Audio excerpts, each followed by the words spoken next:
This is Jennifer Gonzalez welcoming you to episode 30 of the Cult of Pedagogy podcast. In this episode, I talk with a teacher about the system she uses in her class for self-paced learning.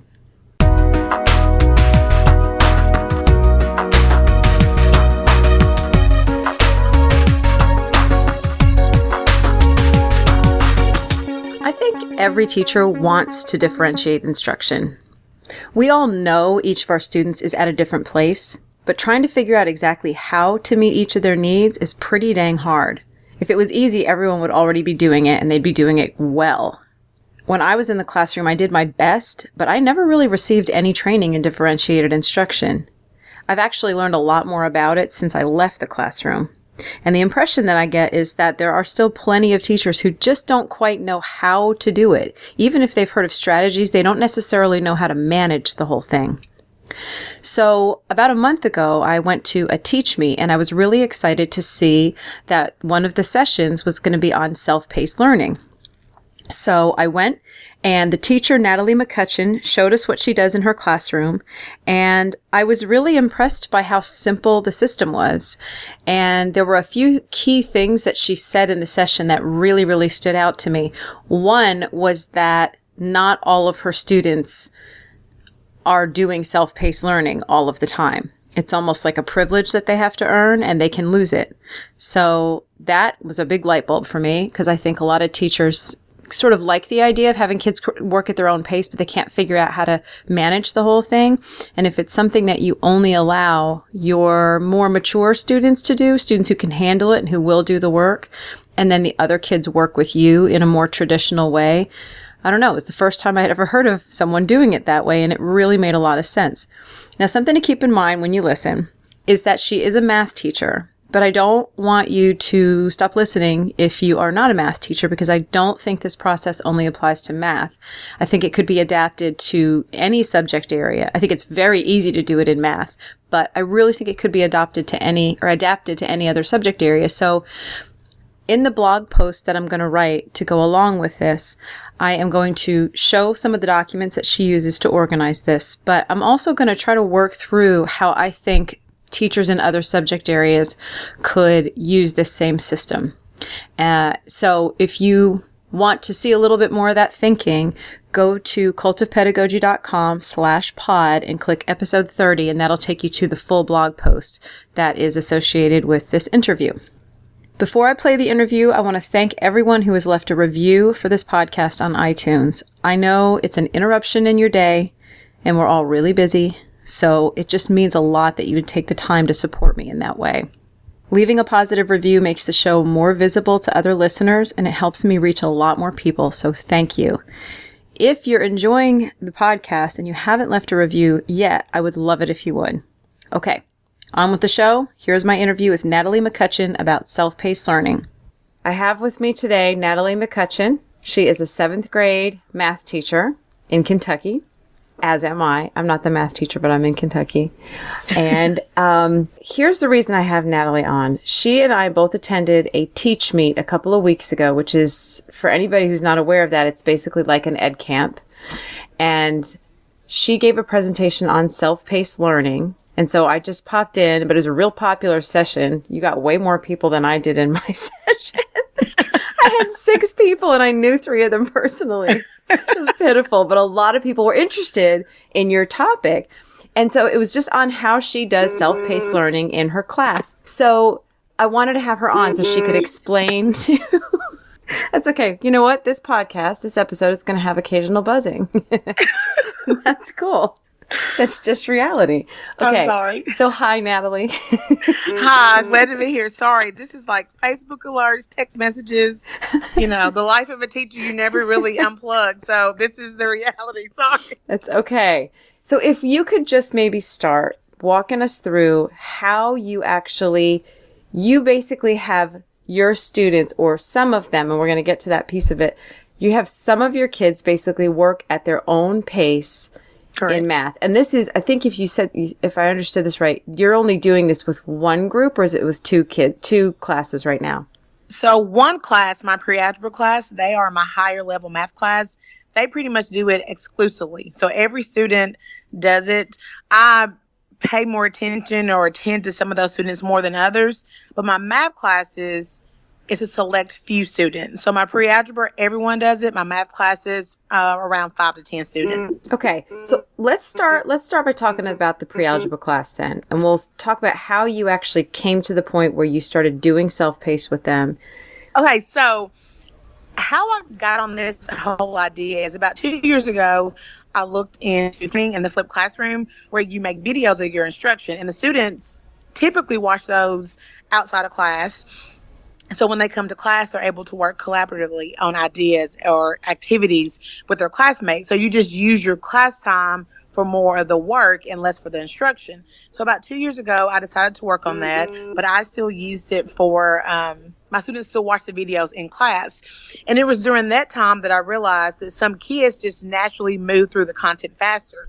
When they had the videos, when they could watch the videos and then work the problems on their own, they moved faster. And with my pre-algebra class specifically, when I first made the video, I made one 15, 20-minute clip with all my examples in there. Well, I used Khan Academy as well. And what I noticed about Khan Academy was they had one example for each video clip. So I started making each video clip just have one example. And so I would tell my kids in my pre-algebra class, maybe there's 5 videos that you can watch today. You watch as many as you need. And if you watch 2 videos and you understand it, then you move on to the practice. If you need all 5, you use all 5. And what I started noticing was that I had some kids who just needed 1 or 2 videos of the examples, and they moved on to the practice and they got it right, and they just took off from there. And so that about 2 years ago, kind of experimenting with that whole process, I had about 5 to 6 students that were, a chapter or 2 ahead of the other students all the time. And so it got me to thinking, maybe I should create a system where this is, just the norm and how things just naturally flow, because if kids had more of an opportunity to work ahead, they probably would. But some kids just felt more comfortable with me teaching them because they were just used to that. But for those kids who could move faster and wanted to write, this was perfect for them. And so this year I decided I was going to create basically chapter guides with every one of my chapters that had everything front loaded at the very beginning of my chapter. And that way, if kids wanted to move ahead and move faster, they could. If kids were going to be absent, maybe out for a sporting event, what have you, they would have the information in front of them. So it combines the flipped part of that with the videos, but also front loading all the content. And so the idea behind it is that at the very beginning of a chapter, the students have everything they need to complete the chapter and to get it done, and they can almost do it independently of me. So for those students who are very independent thinkers and they're really great with math, they're highly motivated, and they really want to just plow through that content, they have everything they need for me to do it without actually needing me. So let me make sure I've got it so far. Okay. What you have right now is you've got it all set up so that when a student sort of begins a chapter, they sort of, first, where's all of this kept? Is this on Google Drive where you have it all? Yes, it's a Google Doc. Okay. And our district is a Google Apps for Education district. Okay. So teachers and students all have access to all the Google tools. So we actually have Google Classroom. Mm-hmm. So I put everything on Google Classroom. The students are able to get their own copy. So as they work through each learning target, they're able to check off if they have it done, how well they did, their mastery level, and they have their own copy, so they can access that through Google Classroom and then also their Google Drive. Okay. So this, would you say that every math standard is it, or it's every chapter of the book, correct? Every chapter right, so, has like its own folder or something like that, or? Essentially, yes. Okay. And so they go to it, and what they see is, all of the, it's all videos, correct? All the content that they need is delivered on videos, or is there some other written material too? Well, a little bit of both. So It starts off with the cluster and the standards that they're learning, because I want to make sure the kids understand this is coming from our Common Core standards. Okay. And then I've broken down the standards into learning targets. So everything is driven around the targets. And I fit the chapters of our book to go with the target. And so it's a little different because typically say if I start with chapter 2, I do lesson 2.1, 2.2, 2.3 in order, and you finish with the test. The way this is set up is a little different because it's all based off the learning targets. So I just look within the chapter and pull different lessons, different pages, different examples based on the targets, as opposed to kids are kind of jumping all over the place in the book, but it's centered around targets as opposed to a lesson in the book. So it is based on the chapters because all the chapters are very similar content, but within the chapter, the kids jump around based on what the target is they're learning that particular day or that moment or that lesson.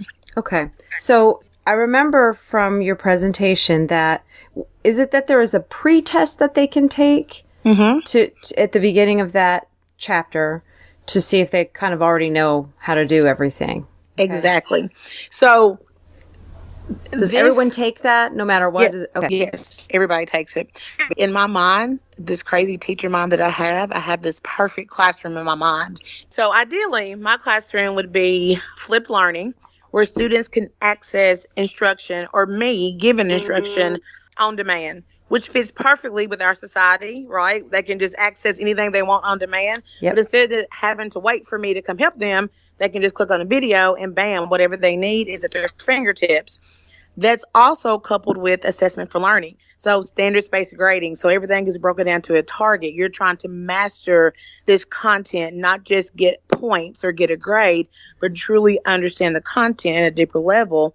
And then all this is housed on Google Classroom, or for other teachers who may not be Google Apps for Education, any online platform, because there's a plethora of online platforms. So the last 2 years, I've been working on some of those pieces in isolation, kind of together.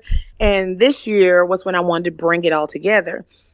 So my idea was I start each unit with a pre-test because I want to know, what do my students know? What do they understand? Because there's always some kids who think they don't know things, but they actually do know them. And there's always kids who think, oh, I know how to do this, but they really don't. So I need evidence. And I tell my kids, I need evidence of what you can and can't do. If you prove to me you know how to do it, then you get to move on.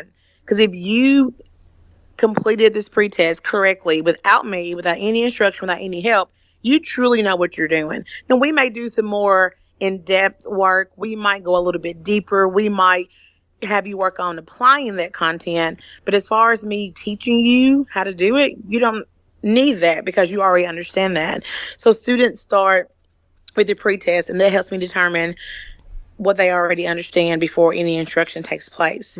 And then that's where the chapter guide comes in. So the chapter guide has specific learning targets. It has a spot where the pretest question correlates with each target. So my students know, okay, if I got question 1 right, that goes with this learning target. So I'm done with all that work essentially before the chapter begins because I mastered the pretest. Also with each target, there is the lesson. So that's where the students explore the content, work examples, and that's where the videos come in. So every example the students have to work through in the lesson, I have a video that goes along with it. So that way they can get their instruction, they can get the help they need, they can get, affirmation that they're doing it correctly without needing me specifically. They have it on the videos. Then there's also practice that I include because some kids need additional practice. So even though they watch the videos, even though I may help them some one-on-one, some of them need that additional practice. So that's built in, as well as a small assessment for each learning target. The small assessment helps me make sure that my students truly know what they're doing, because I still work with middle school students. So I know some of them, even though I say, don't just copy the videos into your book, make sure you understand it. Some of them will still just copy from the videos into their book because our students have been trained to just get stuff done. The mindset of do it and do it well is not as important as just do it for the sake of being done. And so the assessment is where they prove to me I did my lessons, I maybe did practice if I needed it, and now I truly know what I'm doing. And so with the lesson part and the practice, they can work together in groups. They check their own work. They check their own answers to see if they're correct on the lesson and practice part. But with the assessment, it's individual, and not check that. And so that's kind of where the checks and balances of this whole system comes into play, because before they get too far, at the end of each learning target, which typically takes about a day, there is a measure to see, do you understand or do you not? If they do, they just simply move on to the next target. If they don't, then they do more practice. They may they may go back to the videos and watch again, or they may come to me to get help. Okay. And what you're describing, that takes place in the course of one class period, generally.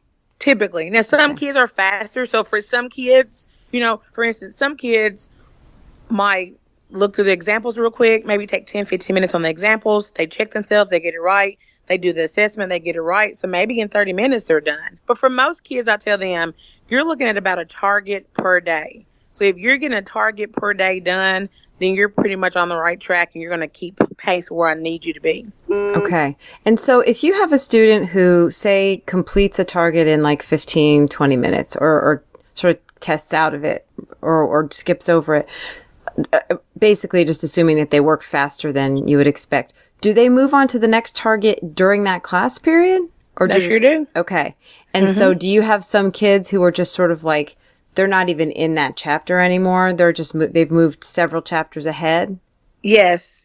So right now, I have the majority of my class is in chapter 3, about midway through chapter 3.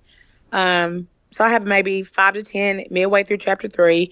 I probably have about 10 or so in chapter 4, 5 or 6 in chapter 5, and then maybe 3 or 4 in chapter 6. Wow. Yes. That's fantastic. And so it's very much organized chaos, because they're all over the place. Yeah. And so there's still a system, but they're still managing all that.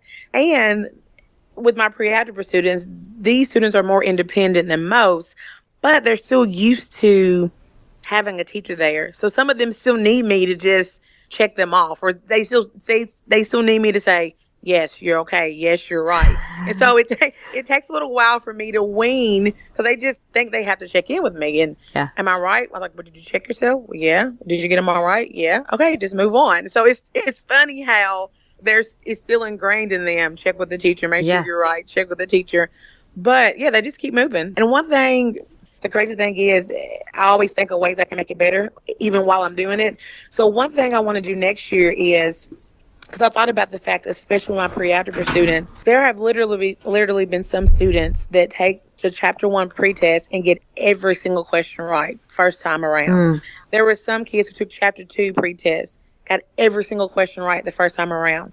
For instance, chapter 3 pretest, they took it, missed 3 problems, but because they got all the rest of them right, they were able to go back and make corrections, and they immediately got the rest of them right, which is amazing. But then my thought as a teacher is, okay, now have them go deeper. So yes, don't make them do all the instruction, all the examples, but let's give them other type of problems that are going to make them apply the content, really dive deeper into it. And so I've been doing that as a whole class. So we'll just stop like once every couple of weeks, and we'll do like an extended response type question or a more in-depth lesson. And so we'll just bring everybody back together. So it's essentially review for the kids who've already moved on. And it's just good, solid practice for the kids who are still in that current chapter. But one thing I want to do next year is just automatically have those activities built in. So if a kid gets everything right on the pretest, well, then they're going to spend a couple of days doing those more in-depth activities, because I still want them to learn more and do more and understand more, even if they already have a good understanding. So that's where my mind is going next is, okay, for the students who master it, how can I take them deeper? Because I always want my kids to be better when they leave me than when I receive them. Yeah. So that's kind of my next steps. So you're working on some almost sort of advanced activities and things that they can do that you can build into each of these chapters now. Exactly. Okay. Exactly. And so, do you have your own record keeping system so that you sort of have an idea of where everybody is at a given time?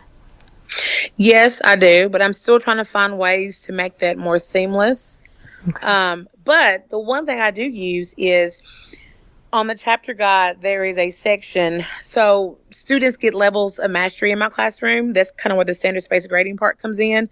And so they get a level 1, 2, 3, or 4. Mm-hmm. 1 means they still need more help. So basically, I may need to reteach them. They may need to rewatch the videos, do more practice. Level 2 means almost there. So they know some of it, but not all the content. So definitely more practice is needed. Level 3 is simple mistake, which basically means small computational errors, maybe just small little things here and there they can correct. And then, of course, level 4 is they have it, they can move on. And so on their chapter guide, they get their own copy in Google Classroom. And so as they complete each target, they stick their level in there on the chapter guide. And so I can access those chapter guides at all times and see them, but I still have to go to my computer and pull them up. So what I've been thinking about doing, like in the past, I use just a homework chart that you get from the parent-teacher store, and that's how I would use to keep track of their assignments. So I'm thinking about getting some of those and laminating them, and just, and especially for the kids who are right with me on my curriculum map. So for instance, we're on chapter 3, the kiddos who are on chapter 3, keeping track of their progress every single day and almost giving them a goal each day of what to meet. I've been doing that for a select few students who kind of need my encouragement to kind of help keep them working and focused. But essentially saying, okay, make sure on your chart, you're starting at target 4 today. You should be done with target 4 before you leave today. Or, tomorrow when you come in, you should be putting a sticker on target 4 because you're done with that. And I think that would be a really good visual for me as well as the students to see, oh man, like I'm behind them. We started together on Friday. They got 2 stickers and I don't have it yet. And I think that would, and it's very simple and it's almost silly in a sense for 7th graders, but it worked when we used to do the homework chart because they wanted those stickers on the chart. So I've been thinking about doing that because they keep the chapter guide in. We have like a data notebook. It's a composition notebook. So we glue all their items in there. Okay. So they have that with them on their desk every day. So I'm able to go by and say, okay, what have you done? Where are you today? Okay. At the end of class, how much did you get done? It's also electronic, but I think that would provide a quick visual so they're able to compare themselves and their work and their effort to everyone else. And sometimes, especially for my pre-algebra kids, that's a great motivating factor. So, okay. So let's assume that I am one of the students in your pre-algebra class, because we're going to talk in a minute about what's going on in your regular math class, because that's even more interesting. But let's say I'm sort of right middle of the road I'm not one of the kids that's flying straight ahead. So when I come into the room every day, I get that data notebook out, right? Is that the first thing? I sort of go to my most recent page, and what I'm going to be doing that day is I'm going to be figuring out what target I need to work on that day. I'll be watching a couple of videos, doing some of the practice, right? You said you've got the pretest, the practice, and then the content delivered on videos, and then there's a post-assessment? Well, each target has like a small assessment. Okay. And then, of course, at the end of the chapter, they take the post assessment. Okay, so they take that sort of mini assessment for each standard to decide whether they're done with it or not. Right, and whether they can move on. Now, how do they actually take that? Is that an electronic test? Is it a paper test? How do they know when they got the answers correct? Well, it's a little bit of both. So at the end of each class, if I had 1-to-1 in my classroom, it would be all electronic. But because I share a Chromebook lab with 3 other teachers, I always have hard copies just in case. Some kids, if we have BYOD, bring your own device. So some kids just access it on their tablet, so they get a Chromebook if they're available. And then some kids like the paper copy. It just kind of depends on the student. Okay. But basically, they just work through the assessments. They turn that assessment sheet in at the end of each class, and then I'll check it at night. And then when they come back into class, I'll give it back to them. And essentially, if they get a 4, they move on automatically. They understand it. If they get a 3, I'll say, okay, try to figure out what you did wrong. Just bring it to me. Sometimes they can just talk through it with me because it's something very small. If they get a 2, I usually, touch base with them, maybe have them go back and watch a video. Then they have to go back and do some more practice. And then if they got 1s on any of the assessments, sometimes they prefer for me to kind of walk them through some of the examples, or sometimes they just go back and watch the examples and do the practice and go through it that way. So they pretty much so some kids may turn in 2 assessments per class period, depending on how hard they work. Some kids may turn in 1. Some kids, maybe they didn't get to an assessment that day. So it just kind of depends on how the kids work, how fast they go. But what I tell the kids first is I really prefer for them to work together on the lesson, because especially with my pre-algebra students, because they are such good math thinkers and they understand and can talk math, I want them to work together. So I typically say, why don't y'all work together in 2 or 3, in a group, see if you can figure it out on your own. The video. Or if you get started and you want to make sure you're right, check yourself on the video, then pause it and keep going. Because I really want them to because I feel like if they can figure it out on their own, even with a few bumps here and there, they're going to remember it more than if they just heard me talk about it and explain it. Yeah. So, some kids, they work really well together. So they just get together, they put their heads together, and they just kind of fight through it and figure it out. And they, oh, yeah, we're right. And they just keep going. Some kids get a good start, get stuck. Then they look at the videos, get back on track, keep going. Some kids, no, I don't really get this. And they just start off watching the videos. And they may watch the first example and then keep going on the rest. So, and I really like how that's set up, because I can meet the needs of each kid without having to do a lot of extra work for each kid. And I tell them that at the beginning, use the videos to your best advantage. If you feel more comfortable watching one and then not using the rest, do it that way. If you feel comfortable getting started and then using the videos to kind of check you to make sure you're right, do that. If you want to do everything in the lesson and then go back to the videos, use it that way. You can't see me because my camera's off, but I'm just sitting here shaking my head at how much differentiating you're doing. Like, I'm thinking you're differentiating like content, process, product, like not product, but like you're letting them make so many choices, which is just so, it's neat because your attitude toward it is very kind of casual, and it's just like whatever they need to do. And it's good because you're teaching them how to teach themselves, which is just, in terms of whether they want to work alone, how much of the video do they need to see? Which video do they want to rewind it and watch it again? Right. But I will say this, it is very hard for some students because they have been so used to, I mean, and this is not a knock on anybody. I mean, I grew up this way and I'm still fine, but they're so used to sitting and getting that even though there's some kids who don't need that method, they're just more comfortable with that method. So I see some kids take off with this and they just flourish and they just love it because they're able just to, go through it at their own pace, the way they want to. And then I have other kids who almost just sit and do nothing because they're waiting on me. So how do you handle that? What do you do with those kids? Well, at first I was just like, hey, get to work. I would encourage them. And then I realized, and they really would. I have one boy in particular I'm thinking about. He wasn't really off task. He wasn't talking to other people. He wasn't, just cutting up for the sake of cutting up. He just almost didn't know what to do and how to get started. And so what I started doing with him is I would just get him started myself because he had the videos, but he still just wanted that one-on-one interaction. Like he still just craved it. And so I would just start off with him and it's been like, maybe 5-10 minutes talking to him about it. Introducing it to him, maybe pointing out a few things, and then he would just kind of keep going on his own. And then I would check backs with him, or I would say, okay, once you get this one done, come back, let me see you. And then once he got through that first problem or two, and he felt confident, he knew what he was doing, then I would say, okay, now you just keep on going. And then once you get done, just get the answers and check yourself and make sure you're right. So there's some. Now there's others that I have to do that with because they would just sit and play all day. Yeah. If I didn't say, hey, how are you going? So it's been a very unique experience watching how different students react to having that freedom, but also having a lot more accountability.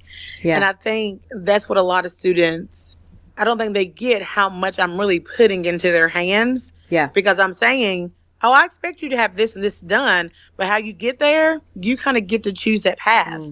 And for some kids, that's amazing and great because once you let them go, they're off. Right. But for other kids, they're not mature enough yet to handle it, or they're just not ready for you to let them go to handle it. And so you still have, I still have those kids I have to sit down with and teach, like normal. Sometimes, mid-chapter, I may bring a few of them together and kind of just touch base with them, make sure they're okay. But then there's others that they don't need me. You know, they don't, and I'll check every night. Y'all, yeah, we're good. We're great. We'll let you know, and it's kind of, and it really is neat in a sense because they are independent thinkers and workers, and that's what you want them to be. Right. So I have a question about the practices because that's what they do between deciding, okay, I need to work on this standard and actually taking that assessment for the standard. Do they have answer keys to the practice? Do they have access to the answers to the practice? Yes. Okay. Yes. So initially, they only do the practice if they think they need it. So what happens is they do the lessons, they check themselves on those questions to make sure they're right. If they feel like they understand it and they're okay, they move it immediately on to the assessment for that target. Okay. But if they don't get a 3 or 4 on this, they have to go back into the practice. And so I stress to them, you want to do as much as you need. I don't want you to do any more, but I also don't want you to do any less. Mm-hmm. So if you had to watch most of the videos before you were able to get those answers right for the lesson, you might want to do a couple of the practice just to make sure you understand it. If you work together in a group, but you still struggle to kind of pick up on it and understand it, you might want to do the practice because if you move on to the assessment and you're not fully ready, you're going to have to just go back and do the practice anyway. And so I have some of those kids who just naturally, I'm like, why are you doing the practice? I thought you understood it. Like, well, I just want to make sure because I'd rather do it now than later. I was like, oh, okay. And then I have some kids, I'm like, do you think you need the practice? No, probably not. And I'm like, okay. And then they have to go back and do it. So, but once again, it's that taking that ownership, and I tell them, better than I what you really know and understand. Now, right. I have a really good idea, so I could probably tell you 99.9% of the time what you need, and it'll be accurate. But if you fully understand it or not, or if you're just mimicking what you see somebody else do or mimicking what you see in the video, you got to make sure you understand it. So the practice is there if they need it. But honestly, some kids never do the practice, and then some kids do a lot of it. But it's also there for review. So like at the end, they can go back and use that for review if they want to before they take the post-assessment. So it's just there for extra just in case. Yeah. Now, okay, so the videos, you created some of them yourself and then you used some from Khan Academy, correct? Right. So a lot of them I just make myself because I just import the page from the textbook and it's just me talking them through it. It's essentially exactly what they would hear in class if I was teaching it like I normally would. It's just on a video clip so they can access it instantly. Now, I have to admit, the videos are taking me a while to get done because for my pre-algebra kids, they are moving so fast. So at the beginning of the year, I never envisioned them literally mastering complete pre-test. Like I knew they would get some of it right, but I really never envisioned they would take a test and get it all right. They would take a test. And for my first, now chapter 4 kind of stopped them in their tracks because that was brand new content they never seen before. So I knew that would stop them. But for some of my kids, the first 3 chapters literally took it all right. They took it. It was all right. So I'm still playing catch up a little bit. So that's where I'm accessing some of those Khan Academy videos, or that's where now I may teach like a quick mini lesson, kind of show them, oh, okay, we got it. And then they'll move on. Right. But essentially the videos are just that page in the book on the video, and I'm annotating on top of it, pointing out certain things, working through the problems. That's pretty much what the videos are. And is it just you? Is it just a camera on you, or is it a screencast of you? Essentially, it's like a screencast. So I use. I started using Explain Everything when I first started using it. So with Explain Everything, they pretty much just see the page, and then just hear me. To hear your talking voice. Over. Got it. Okay, let's move now to your regular math class because you're doing the same thing that you're doing with algebra, the pre-algebra, but there are some important differences. So the system is the same. However, you're working with some kids one-on-one all the time. Right. Okay. So in my math classes, those kids don't quite understand and get the math like my pre-algebra students do. Right. Or better yet, they just don't have as good a math foundation. And so what I've learned is that pre-algebra kids just really get math. So they may not understand everything I'm doing new, but because they have all that background knowledge, they can easily make those new connections where they understand it. My math kids, sometimes that background knowledge and sometimes those foundations are missing, or there's gaps, there's cracks, and there's holes. So they're not able to easily see something new, think about something they've done before, and then make that connection. Yeah. And so what I do with my math kids is that it's all based on their pretest. So my first chapter, I lived and learned a little bit. So my first chapter, I gave the pretest. And so if they didn't get anything right on the pretest, I still taught them like I normally would. And they would do group work and we would work through examples together. So they still got taught like I would just a normal regular classroom. And so with any student that got any question right on the pretest, I started letting them work ahead, self-paced. But then, and this was really silly at the time, but what I realized is I just naturally assumed, oh, they got a question right on the pretest, then those kids would just naturally be able to move through the rest of the content fine. And I'm like, no, that's not the case. They knew that question on the pretest they got right, but everything else, they still need me. And my math kids aren't as independent as pre-algebra. Okay. So where pre-algebra would just kind of naturally figure it out and keep going through it, the math kids would sit there with their hands up and they would want me more and more and more. And so it was a little bit harder to manage teaching, 15 kids maybe, and then having 10 over here that were independent, but that were still constantly wanting me. Even with the videos there, they still wanted me more. And so what I tweaked it to a little bit is we do it target by target. So instead of me saying, if you got a question right at all, you get to move ahead. It's if you got this target correct, then you get to move ahead. And then that way, they're not too far ahead of us. Target 1 bleeds into target 2. So they're taking some background knowledge that they understand. And then what started happening is that I would have there was one day I had everybody in the class that started off with me because nobody got that target right. Okay. But after doing a couple of examples, there were kids who just naturally picked up on it and can move faster. So what I started doing is saying, just like I did with my pre-algebra, they had all the page numbers they were going to work in the book for target 1. So the beginning of class, I said, okay, guys, circle pages 210 to 214. We're going to do those pages today. I'm going to work through every single one of them, with everybody in class.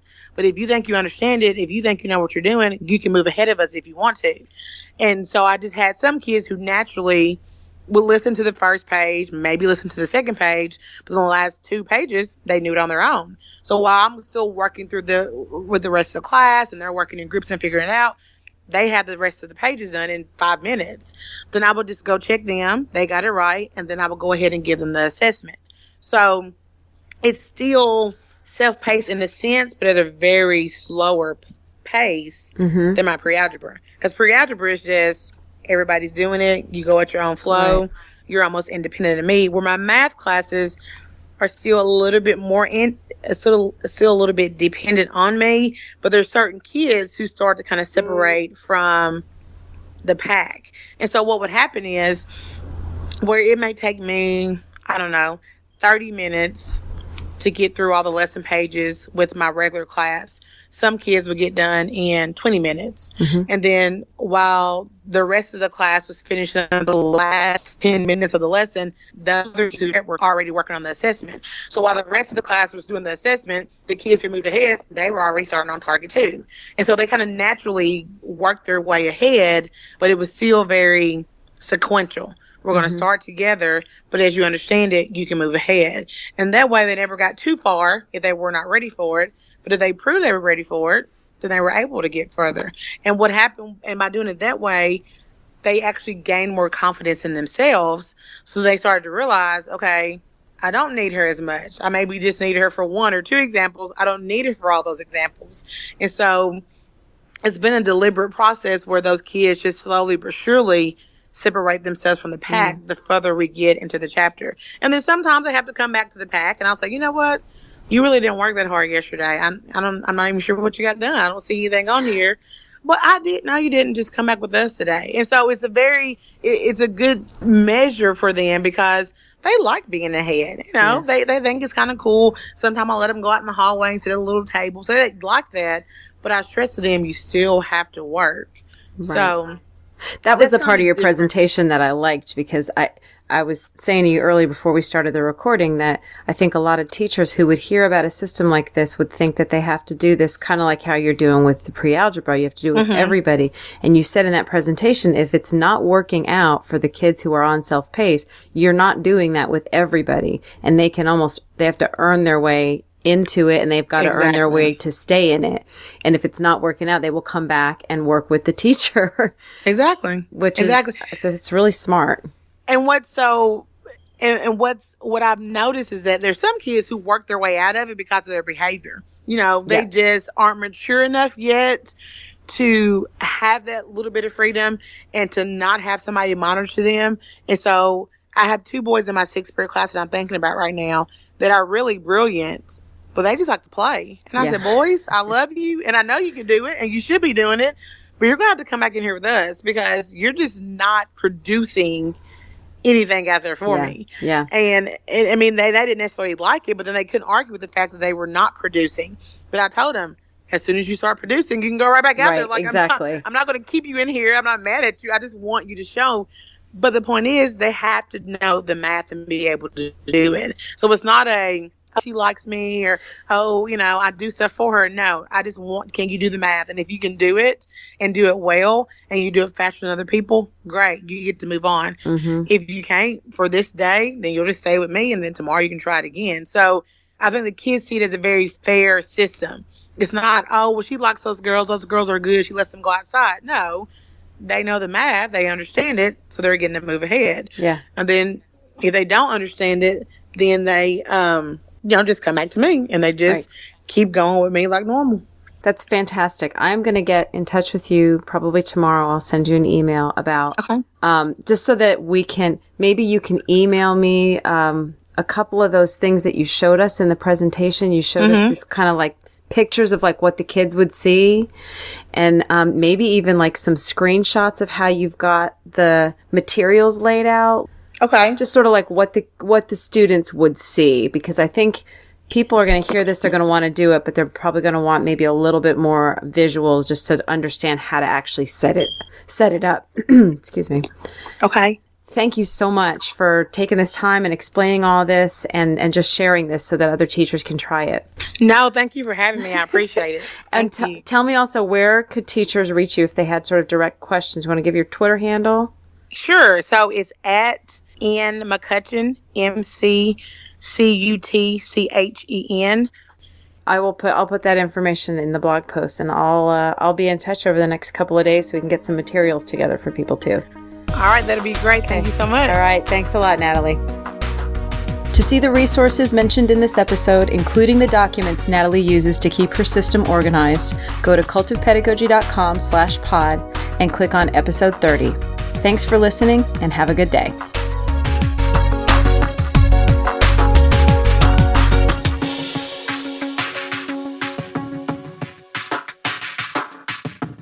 This podcast is a proud member of the Education Podcast Network. Podcasts for educators, podcasts by educators. To learn more, visit edupodcastnetwork.com.